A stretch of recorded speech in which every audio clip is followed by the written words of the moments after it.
I shouted in pain as the metal window frame scraped across the back of my ankle. I stopped and waited to hear approaching footsteps. When the coast was clear, I slipped to the ground, closing the window behind me quietly. Where was I going? On a midnight swim with my friends.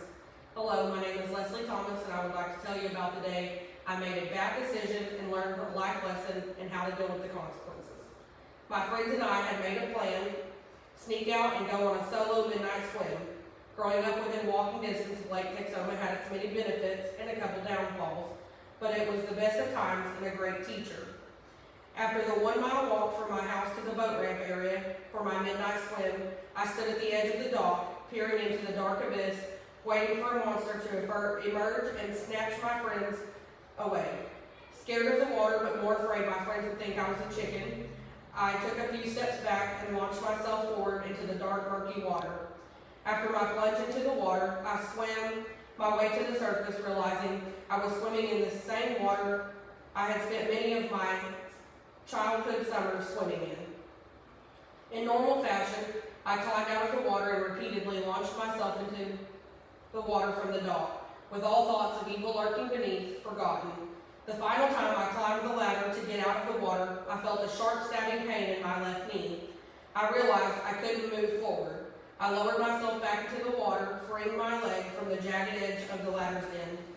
Now, well into early morning hours, in the middle of something I shouldn't be doing, and somewhere I should have never been, I stood on the dock injured and bleeding, knowing I was going to have to walk that mile back home. Barely able to walk, and with the help of my friends, I slowly made my way home. Approaching my house, I noticed the bright, shining light of my mother's bedroom, and I knew I was caught. I made my way to the front door, scared and wet and hurting, and braced myself for the trouble I knew I was going to be in. My mother sat in the living room. She quickly noticed my injured leg and immediately began helping me tend to the injury. It became clear that the injury was more significant than what my mother could fix at home, and we made our way to the emergency department. After a night in the ER and 18 stitches, my mother and I made the drive back home. My mother never disciplined me for my stupid decision. She knew that life had taught me a lesson that summer that no words could have.